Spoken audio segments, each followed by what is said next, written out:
Well, if we're gonna find any ghosts, we better split up. You're listening to Never Split Up, a horror movie podcast.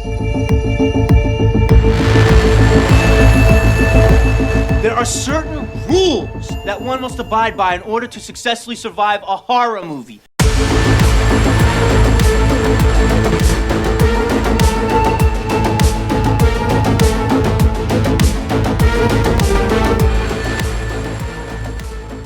Hey everyone, and welcome back to the Never Split Up podcast. This is episode 82, I believe. We are covering the Final Destination, also known as Final Destination 4, released in 2009. What's up, Ann? How you doing? I'm doing good. How's it going? A nice rainy day, so I've been chilling, but I'm ready to talk some Final Destination again. Yep, we are chugging along through this franchise. We are now more than halfway done, and we are getting close to the end. So we're covering 5 next week, and then we're going to go out and see the new one. It's going to be out in a couple weeks, so really exciting to see that.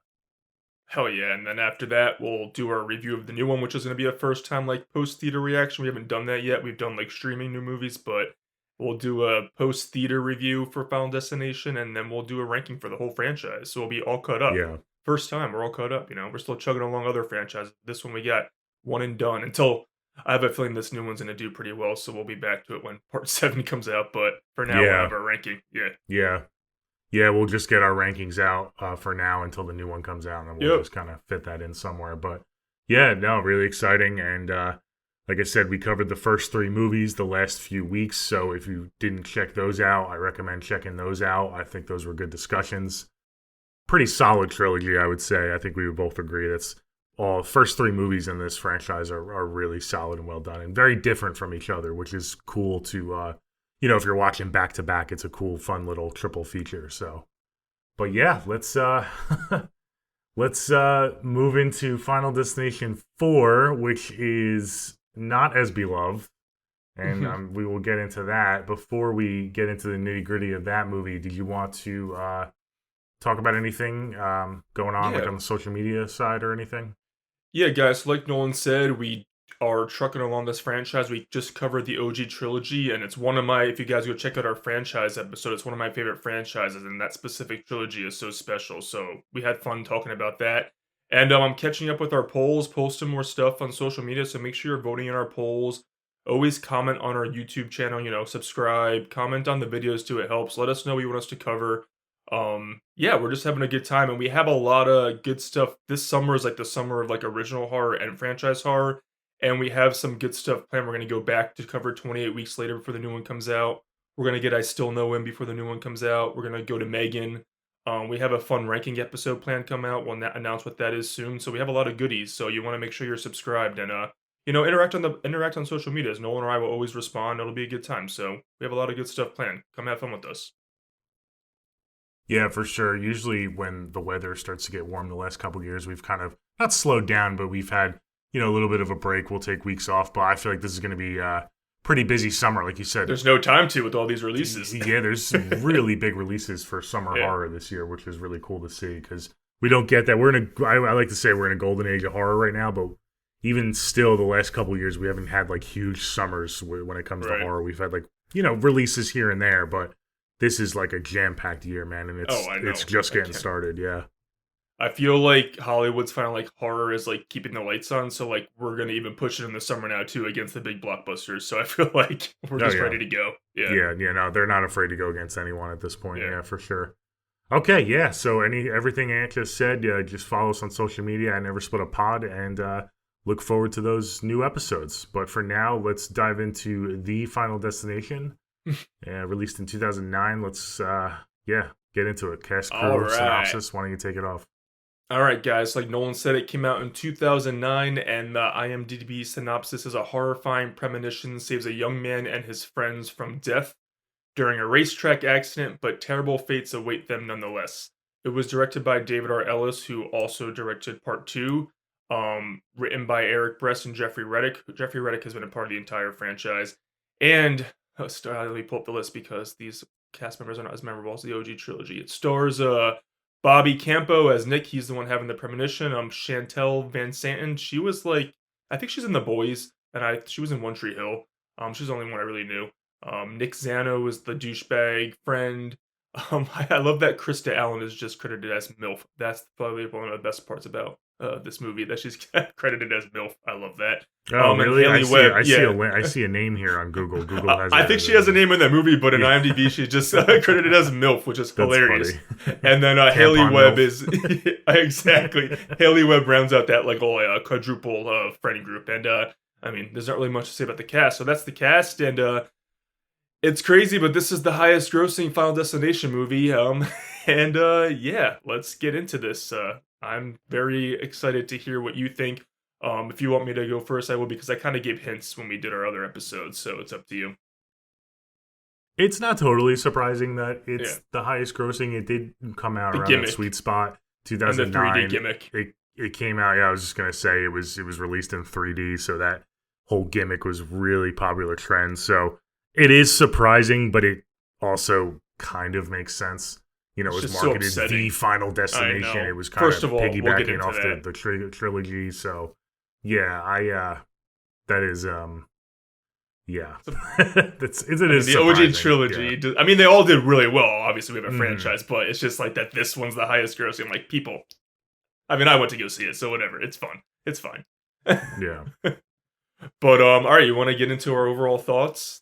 Yeah, go ahead. Yeah, you want to go first? Go ahead. Okay. Yeah, so guys, the first Final Destination episode we covered, obviously the OG. Nolan asked like a little hint if I have like a huge, and I like gave away a little thing that I just couldn't hold it in, because it's once we start talking. This is obviously, in my opinion, the worst Final Destination movie. It's my least favorite, and so you guys will see that on the ranking. I know once we start talking about it, it's not going to really be a surprise. So there's no point in saving this one for the ranking. But yeah, I have a fond memory of seeing this because obviously I'm a 2000s kid. 2009 is when I turned 17. So I remember, and again, this was such a stupid move by Hollywood. This movie came out on August 28th, 2009. And Rob Zombie's Halloween 2 also came out on August 28th, 2009. So I don't know why they would put two big franchise releases against each other. That was the worst decision ever. But I remember I saw The Final Destination at a matinee on a Saturday morning, and then I went to see Rob Zombie's Halloween 2 Saturday night, because obviously, to see the Halloween movie at night. And I had two very different experiences, and I remember when I saw this one, because of the gimmick, I was like, it was fun enough, but the OG trilogy, we've been talking about how it balances the suspense and horror with the camp. This movie, it's Final Destination, but it almost feels like a parody of Final Destination. It's not... It's like and I think David R. Ellis, the studio, came like, we're doing 3D, like have fun and go crazy, and he just like went way too far. He didn't take Final Destination 2 and just make it more bombastic. He just made it a joke. Whereas we're laughing with the other movies, I'm laughing at this movie. And the only positive I'll give this movie is I can laugh at it and like be somewhat entertained, but it's fucking trash. And I remember when I saw in the theater, I did have fun and people were jolting and everything. But when you leave that theater, it's like, this was just not the Final Destination that we need. And, it's one of my favorite franchises. And most franchises have that one that's, super bad, and they have at least one trash installment. And for this franchise, is this one. I mean, I know some of the Halloween movies are bad, but I still love them all. This one, I have it because I'm a completist, but it's the one I go back to the least. Yeah, it's not good. It's just... they took the 3D gimmick, and like I mentioned in another episode, I feel like I'm talking about the effects in this one. They just based the movie around the gimmick, which I never think a movie should be. I think you can have gimmicks in movies, but you really have to focus on the concept or something. This one just based everything around being 3D, and it just affected the cringiness of the effects. We've talked about in the trilogy, the build up to the deaths were suspenseful, even if the deaths were actually fun. This one was just like, I feel like no death is really memorable. There's one or two that get a chuckle out of me, but it just pales in comparison to the OG trilogy in every way. The actors, I mean, I know it's Final Destination, it's supposed to be campy and fun, but the acting is just so fucking bad and cringy in this one. I feel like in this one they're trying to do camp, whereas the other ones, the actors were still playing it real, and the camp came off organically because they were playing it serious. This one, I feel like they were trying to be hokey, and they didn't have the talent to pull it off. It's like the director, like, we're trying to go for this tone, and it didn't come naturally. So it was just the acting was forced and horrible. I couldn't even remember the protagonist's name, and I could tell, Wendy, Kimberly, Claire, Alex, like any day of the week. This one I had to let me pull up the list and get it going. So it's no good. It's 82 minutes. It's the shortest Final Destination movie with credits, and it feels like the longest. And I just hate that it's called The Final Destination and not Final Destination 4. I know it's known as Final Destination 4 because if you guys have seen Final Destination 5, that one clearly should have been called The Final Destination with the way that one wraps up for the time being until 14 years later till we get this new one coming out. But yeah, man, my biggest compliment I can say is I can laugh at it, and some of the deaths are like a ha-ha, blood in your face, but when you do a gimmick over a movie, this is what you get. And I think David R. Ellis just went too far in trying to do camp, but just made it an actual bad movie. And I have it, I watch it, but it's obviously clearly in my last place. So yeah, that's my feelings on Final Destination. The Final Destination. What about you? All right. Those are some feelings, yeah. Yeah. I should have set a timer to that. Yeah, it's no bueno. Let's wrap it up, I guess. No, I'm just kidding. No, I understand a lot of what you're saying. I maybe slightly disagree with a couple of things. Listen, this movie's not great. This movie's not even good, really. It's good only because it takes place in the universe of Final Destination, so we can kind of lean into that aspect and just have fun with it. Like you said, if you're binging the franchise, you're going to watch it and you're going to have a decent time with it just because it's all connected somehow. But other than that, it doesn't have much going for it. I will say, you said it feels the longest. I disagree. I think the one thing about this franchise is the pacing is pretty spot on for every movie because they just have to get to the next kill. Now, granted, I agree with you. All of the kills are just boring and not really memorable. There's one kill that I kind of go to when I think of this movie that's kind of fun that we can talk about. But other than that, that's, I think, its biggest strike. You have a Final Destination movie. You got to make these sequences memorable. And that's what the original trilogy did so well. Right. You talked about the lead, Nick. I like that they went back to a male lead. I like the premise of that because we haven't gotten a male lead since Alex. But I actually think that they should have went with Lori as the lead. I thought she was way better. The one who you said was in The Boys and One Tree Hill. Chantel, she was my favorite person in this movie. Yeah, she was my favorite performance. I thought she could have handled the lead role and had the premonitions. But yeah, Nick was super unmemorable. I also think, what's his name? The security guard was pretty cool. Bubba from Forrest Gump. he was pretty cool. I was very disappointed with the way he went out. That was pretty disappointing. But other than that, I agree with you. It's very unmemorable in its characters. So you have unmemorable characters, you have unmemorable deaths and sequences. That's pretty much the whole movie because it's so fast paced and we don't really get. We've talked about this for 3 episodes now. These movies are all about the sequences and the kills because so many people die in individual, premonition deaths that you don't really have time for anything else. So when you miss the mark on that, you're kind of left with nothing. And I see what you're saying, how it kind of is very gimmicky and you're laughing at the movie. I agree. I think it's just way too cheesy in like a video game sense. Like it feels like you're watching a video game. It looks bad, dude. It looks bad because, it shows a lot, especially I go back to the NASCAR scene in the beginning. It's pretty graphic, but it's not graphic where you're like, oh man, you're trying to look away. It's graphic like a video game, because you're 100% right. That's it's comparison. Too cheesy. It's too corny. It looks like a video game from the early 2000s. Like it doesn't. It looks like one. It feels like one.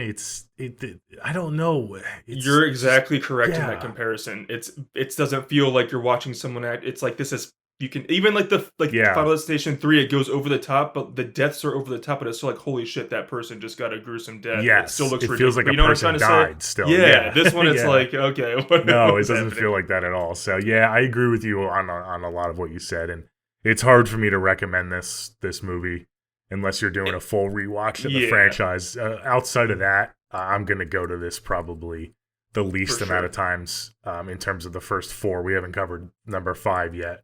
And I'm excited to watch 5. I've only seen 5 once or twice, so I hell yeah, forget most of the movie. Obviously, the ending is all-timer, but Iconic. a lot of that movie I'm a little blurry on, so Okay. that'll be fun. I can't imagine it being worse than this one, so Spoiler alert, it's not. it's not great, guys. It's not great, so buckle up. This is probably going to be a quicker episode because we don't want to kind of drag you through a movie that's just not great, but this is one of the few episodes where we agree on a movie where we're not loving it.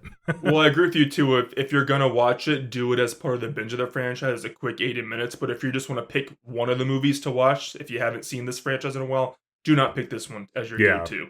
Only especially watch because, and we talked about it. If you didn't listen, especially the first three and 5 too, but the first three has something for everyone. They feel so different from each other. So if you want a different vibe, you can find that in one of the 3 movies. So there's really no reason for 4 to even exist.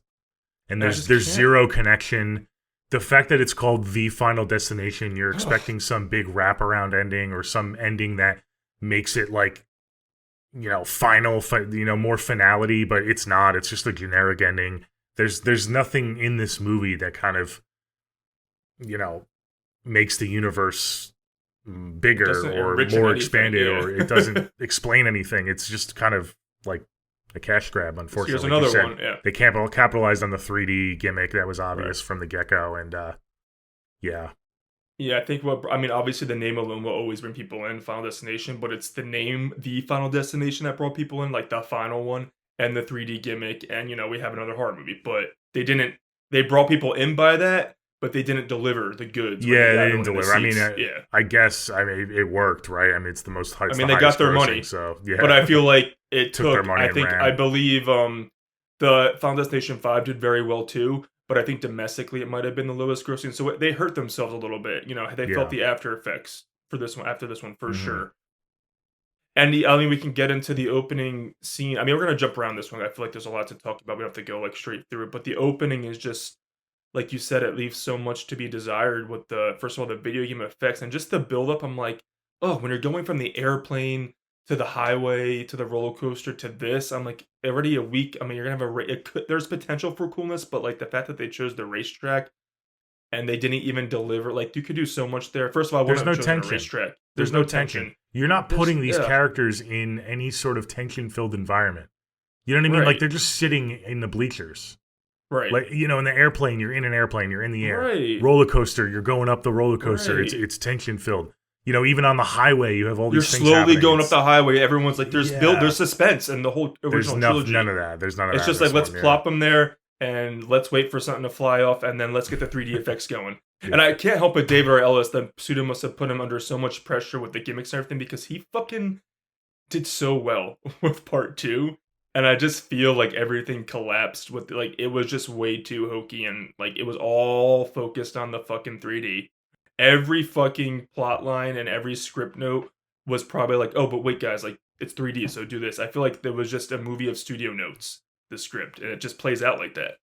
Yeah, it was the fad at the time. It's very much the Saw 3D of this franchise, just that's super a perfect hokey. And yeah. If you guys are familiar with Saw and that movie, it's pretty much in the same vein.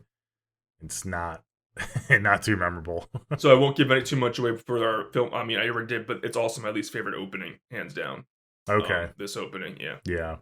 Yeah, it's hard to argue that. Like I said, there's really no tension, and that's kind of the, it sets you up for the rest of the movie. A lot of these kills just don't have the juice. They don't set you up with any sort of tension, and you're not kind of at the edge of your seat rooting for these characters to live or die in a special way. It's just kind of like you're just watching it. Like, and you also made a good point about the characters. They feel like and they don't feel real. Like the OG trilogy, like I know the people's names. They found Destination 1. You have the high school, classmates, and 2, like they're strangers, but they all feel like real people working together. In part 3, we're back to high school, but they feel like real people. And this one, it's like you have the classic, 2 couples, or not even, I don't even know if the one's a couple. I can't remember their fucking names. And then you have like the racist guy, the this, that, the couple, like it's just all archetypes that just, it's like you have to have characters. It's just very outdated, I feel like, the way, and the acting is just, whew. It's so, but it's not, can't be good. It's like, it's just bad. It's trying to be campy, and that's what like camp isn't. You don't have to try to be camp; it naturally comes off. So it's just bad, man. This opening. I mean, there are a couple tires that smash heads, like you said. When the engine goes on the MILF, I'm just gonna call her the MILF because I think it's hilarious. It looks like a video game, like fucking. It's horrible. Everything that there was a cool part where like at the bench or something, there's a piece of wood that sticks up. Oh, someone's gonna fall on that. But the 3D effect is just so for the gimmick. It doesn't even look gruesome enough. Just like literally looks like a computer graphic effect. It's just like they're not doing themselves much favors. Yeah. There is like touches of Final Destination 2. You can tell that there's an overlap with the direction of this movie. The fact that they are adults and a lot of them are strangers. You do have the fake out sequences. There's a couple fake outs which I don't think work in this movie at all. Not in this one at all. Yeah, so you can kind of feel the vibes from 2, but it's just executed so poorly. I 100% agree. And when you have a movie, I mean, in my opinion, we both obviously talked about we both love part 2. When you have a movie like 2 and you're doing you're trying to do some similar things, like you said, when you have it to compare to that, you really see how much they're not executing in this one versus what you already did, almost 10 years prior, whatever, 7 years prior. I'm like, oof. Mm-hmm. Oof. I think it would have helped if they had the 2 couples together, but well, the one wasn't really a couple. They used to be a couple. Yeah, that's what I'm trying to say. Yeah, it's they split up, and you have Nick and Lori are together, but and they're not a couple, but they don't feel like a couple. And then all of a sudden, they're kissing on screen. You're like, oh, I guess they're a couple. It's very poorly written character wise, which I get. I've credited the first 3 movies for the brilliant scripts to make us care about those characters because there really isn't a lot of time to get to know these characters. So you have to get to know them through their trauma. In a sense, but so it is a hard task. I understand that it's a hard task, but they just didn't do anything for me. And we also, we love fucking Friday the 13th, and half of those movies, like, we're waiting for Jason to do the killing. And this one, that's fine to have a movie where you don't connect, like, you're not rooting for, like, anyone. But if you don't even make up with that, with awesome set pieces with death, it's like, you're failing on both sides. So you got to give me something. Yeah, of course. So it's just not working out, like that's the formula. It's those 2 things, and they just didn't execute at all on either of them. So I guess we'll get to the first death here, the tow truck I was going to death. ask what your... that one's so lame. This is probably the lamest one, I think. I mean, they set the bar low after the only thing I can say is I'm happy that character is just dispatched right away, because I could not take much. It was just so bad and forced. So silly. It was so silly's good, especially in this franchise, but it's not good silly. Like it's bad execution. That's like the name of the game with this episode is gonna be the execution is just nope.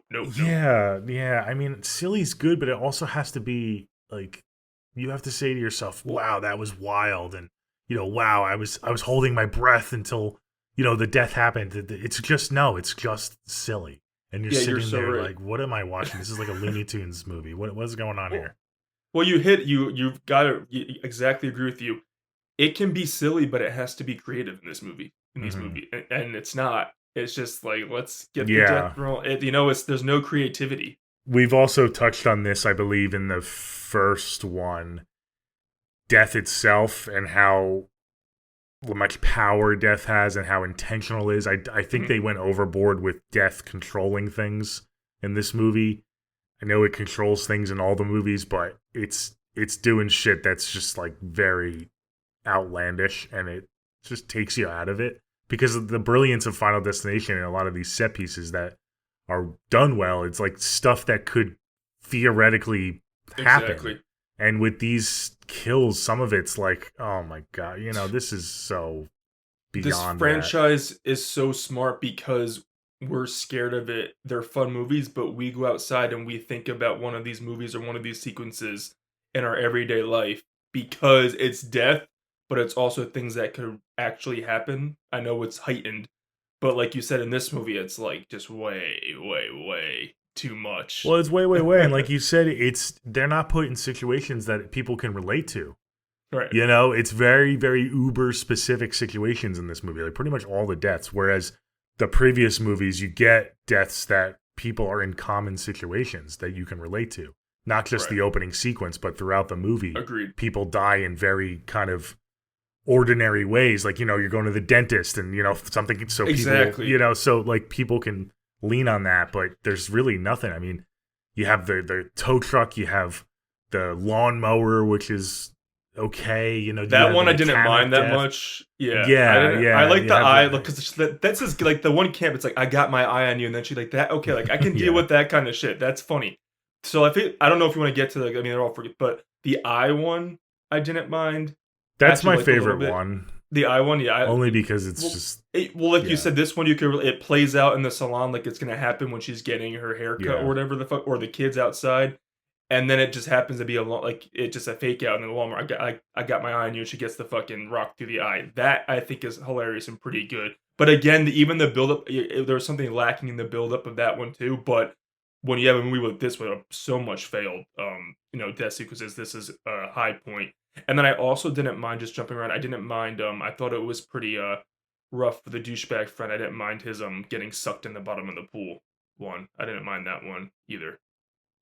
You didn't mind that one? Yeah, I hated that one too. Yeah, I didn't thought mind it, but I didn't love it. I didn't mind it. Again, it's so unrealistic. It kind of took me out of it. It's just so annoying when you have a movie with like I don't know why, but escalators always got to me when you have a movie without actually doing it, but then it's just executed so bad. Yeah.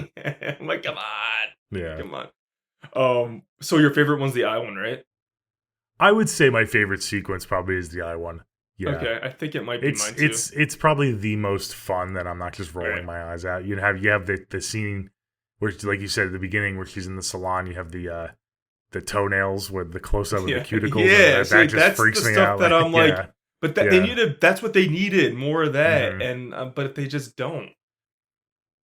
Well, I I wanted think to kind of blow through the first half of this movie because I think Yeah, let's I do it. do think I didn't mention this in our initial thoughts, but there are some things at play in the second half and the third act of this movie that are pretty interesting. I'm not saying they were executed well, but I do can't want wait to to get to get this third act yeah. quickly Okay, because yeah. there are some things that kind of differentiate this movie, which I guess is a Okay. plus because I do like how all these movies kind of add in their own little Some little fold lore or and layer. something. Yeah. Okay, so we So- have the tow truck kill, then her name is Samantha. You're right, Samantha the MILF is struck in the eye by a tampon rock. Mom, that's my notes. Oh yeah, she puts the tampon in Oh the my ears. God. So then they kind of all realize, about the deaths, and it's all the typical. They realize, and then I think the next one is I think it's the it's- mechanic, no? yeah, the tank that pushes him through the fence or Yes. whatever. So fucking stupid. Yeah. It's that looks so bad, but I mean a cool thought, but it's so bad. Yeah. Yeah, no bueno. It's simple. It was too simple, that Yeah. one. Like, I don't know. It was just there was no build up. And then after that, I agree. It's just, and again, it's like, okay, he's dead, like, haha. And it was just so cheesy and cringy. And I like cheesy and cringy, but again, it's trying too hard. I do like how, I think the lead guy's name is Nick. That's, again, how forgettable he is. And this is, I'm not trying to shade these actors, just nothing was working, the script or the direction or the performances. But I like that he theorized that the other two friends, I guess the ex-couple, had something to do with water. So, like, I was like, there was such an Yeah. opportunity for tension being built. But again, even like I feel like something that we do all the time is going through a car wash, and I feel like they even failed to make that like suspenseful, where it had so much opportunity, and they just went for the straight. Or you had her stuck in the sunroof or whatever, and then get through it. I feel like it had there's such a huge opportunity to make that an all timer Final Destination sequence. It could have been, and it wasn't. And then you have the one at the pool. He's just getting laid and then gets sucked into the pool. Again, I think it's funny when he just gets sucked through. But again, like the opportunity for suspense with like who's gonna go first, they had it and it was right there, but it kind of just didn't even perk up in that sequence either. And she didn't even die in the car wash. I think that could have been a sweet death if she did die too. So kind of lame. Yeah, it was kind of lame. You're kind of just laughing at her the whole time. You're not even Yeah. really like, yeah. And her, yeah. and, I don't know, her And then scream the was pool so scene. The pool scene was just so one dimensional. Again, bad. it would have been cool if like maybe like a lifeguard saw him and tried to rescue him, or like Right. that asshole kid that squirted him. Maybe Yeah. he could have like died along with him or something. I don't know. It would have been interesting.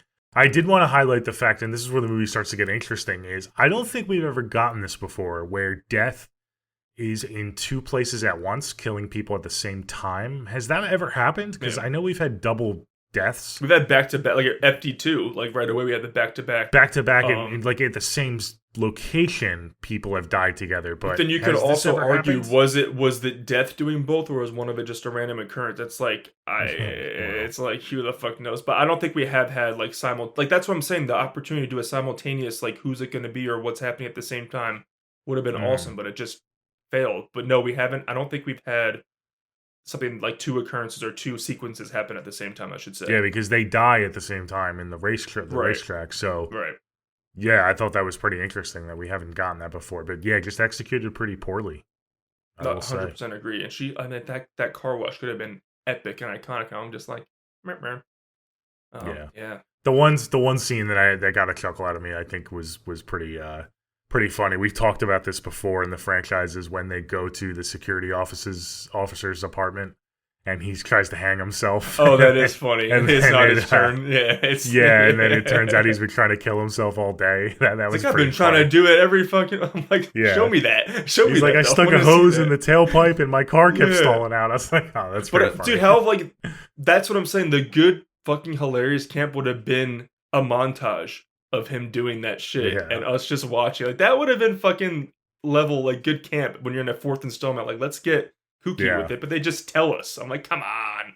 And even his character too was a pretty complex character. He talks about his past and how his family died, and he's in Alcoholics Anonymous, and he's thinking about drinking again. I mean, that was kind of glossed over, but I feel like they had potential for something with him too, and that could have been maybe a funny sequence where it's kind of dark but kind of humorous. But yeah, I think they just dropped the ball on that as well. I feel like it would have, now that you said that, would have even been interesting to switch it up and not have it be like a younging, like a young hot person, like even if he was like the lead. Yeah, because he was like, to me, but Lori was good because I just feel like she was the best actress and I kind of liked the character a little bit. But he was definitely the most sympathetic character. Yes, for sure. Yeah, that would have been cool, and maybe we could have gotten a flashback to where he had a premonition. And that's why he survived the car crash, but his family didn't. And now Death's coming back around, and he saved these people. So, I mean, yeah, that could have been cool. That could. And like you said, when it's a movie called The Final Destination, that would have been a cool something to spice it up or differentiate it even more. Like you said, the other 3 did something to differentiate themselves from each other. So again, missed opportunities all over the map. Like you said, I don't think they were even. They weren't thinking, dude. They just threw this script out, and they're like, "Give us the 3D effects. We're gonna make a ton of money, and we don't really care about the reception after the fact."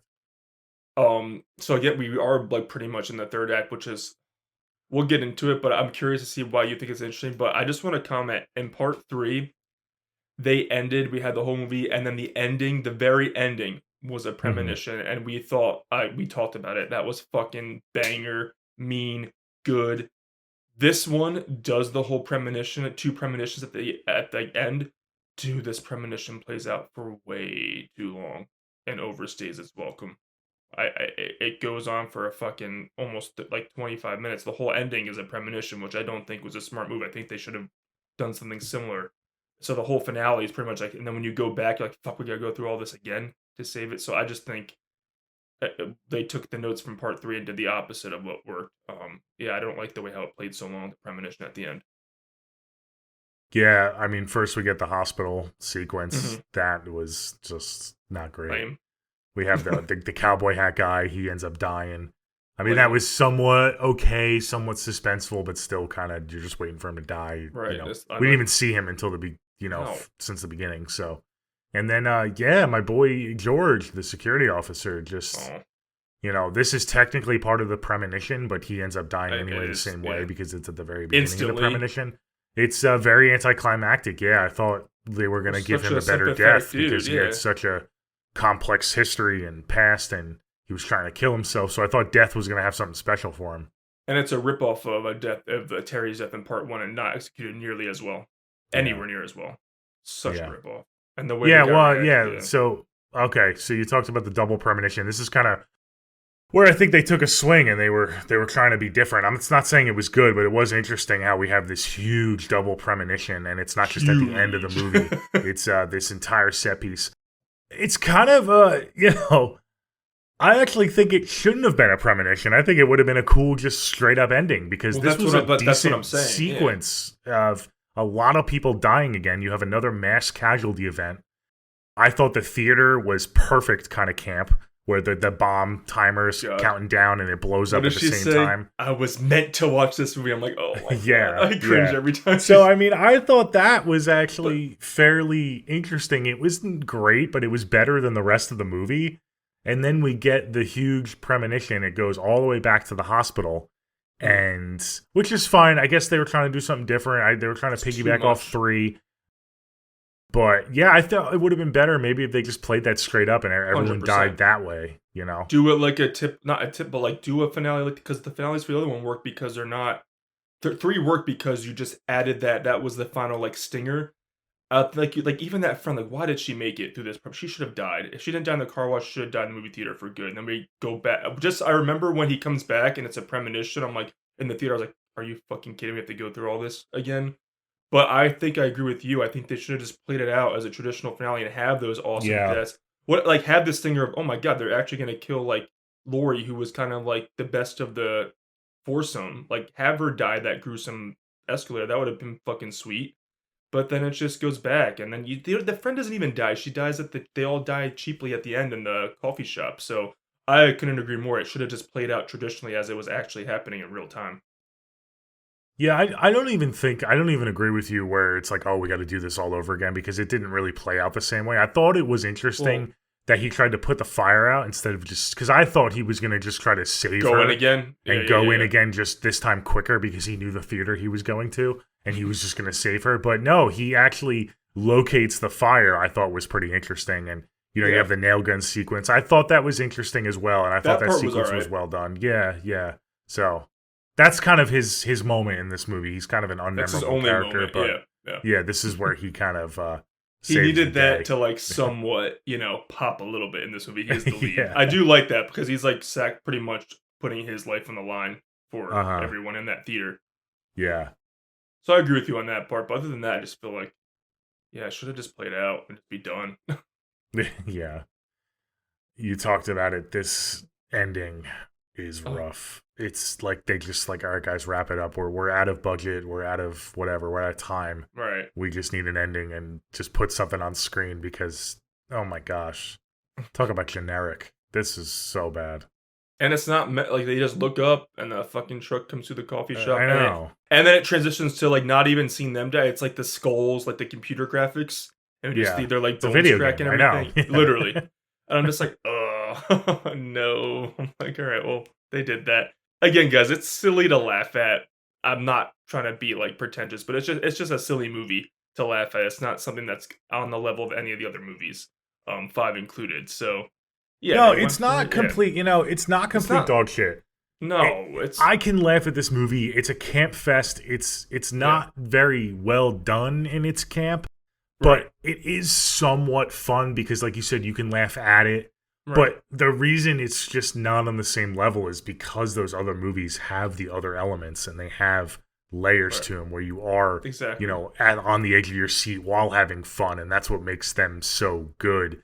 You don't have that with this. You're literally just laughing at the characters and at the situations, and you're not tension-filled whatsoever. So it's just not on the same level. You're right. Like, we've obviously both seen way worse horror movies or movies in general, but we haven't seen worse Final Destination movies yet. So that's and again, guys, if any of you partake in like drinking or whatever, like watch this movie with a good buzz, and maybe that'll also it'll go down a little easier if you have a nice buzz or a little drunk going on. Take a shot every time something stupid happens, and you'll really be feeling the movie. No, I agree. So this might have been our shortest review. Well, because like there's really no there's no substance to it. Really, it's just a gimmicky Final Destination movie. Yep. That was the Final Destination, Final Destination 4. I mean, sorry, guys. Not much else to say. Again, it's not. I don't hate the movie. You know, I don't. No, watch it. It wasn't like a slog to get through. It is only an hour and 22 minutes, and you know, it does have some cheap kills, but it's just, don't go in expecting this layered movie like the first 3. It's just go in, like you said, with a little buzz, maybe invite some friends over, do like a binge of the entire franchise, and you'll get a kick out of this movie, but nothing more than that. It's not going to keep you up at night or anything. That's all this is. It's just part of the franchise, and you got to get through it. Doesn't, and, it doesn't make me afraid of lawnmowers or anything. It doesn't do any of that for me. So no, and like how many people? It's not like a racetrack. Not everyone. That's what I'm saying. Like the first three, that's more like everyday things where a lot more people go to. This is like, and people who do go there, they're not going to be scared of this because it's just like, really, that's how it played out. But yeah, guys, it's just part of the franchise, and it could have been much worse, but it could have been a fucking lot better. Yeah. Okay. All right, let's get into our never split up moments.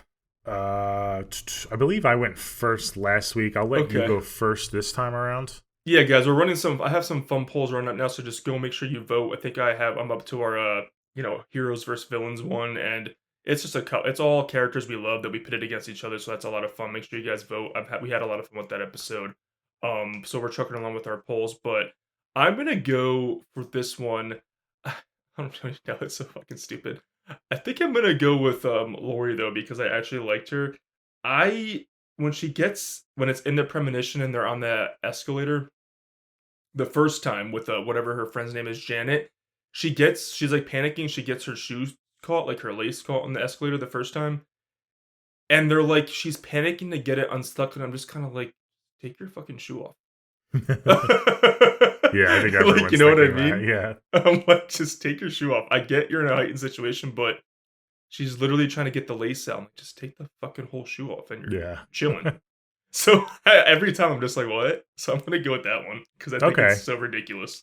Yeah, that's a fun one. I'm actually going to go with one that happens pretty close to that. I'm going to go with Janet in the movie theater. Okay. Being just like no survival instincts. You have Lori who's telling her that she's having a premonition like Nick did. Right. You've been through all of this trauma. You know that there's something out there that's causing this. Why are you not believing your friend? Even if you don't believe your friend, like you're kind of being a dick. You're like your friend's freaking out right now, having a panic attack, and you're telling them to shut the fuck up and just sit still. Yeah, so I'm gonna go with Janet in the movie theater, not because if it wasn't for Nick, they would have both died anyway. Right. I did not if he didn't save the fire. It doesn't matter about the premonition or not. And even if he would have got to Lori in time, I don't think Janet was leaving that theater, so she was a goner. So she better thank Nick for allowing her to live for a few more weeks, because she was very stupid and not like if that was me, I'd be like, yep, say no more. Let's go. You got a bad feeling? Right. I'm here for you, regardless, And she, like you said, she just went through, like she knows that she just almost died in a car wash and almost died in the racetrack. Like she knows that shit's going on, so trust your friend's gut. So yeah, that's a good one too. Yep. Okay, like always with these last few episodes, we're not going to do a score for this. We're going to save that, like you said before, to the end. We're going to do a big episode where we kind of do a ranking and we'll give out our scores. So we'll save that so stay tuned for that in a couple weeks. But yeah, that was Final Destination 4. We'll wrap it up here. Next week is going to be Final Destination 5, and that will finish us off until the new release of Final Destination Bloodlines. I hope you guys got your tickets, get your popcorn, and that's going to be a fun episode to cover. A brand new movie. Like you said, we've never actually done a full review of a new release in theaters coming out of the theaters before, so that's going to be really fun to schedule and record. But until then, follow us on social media, guys, at Never Split Up Pod.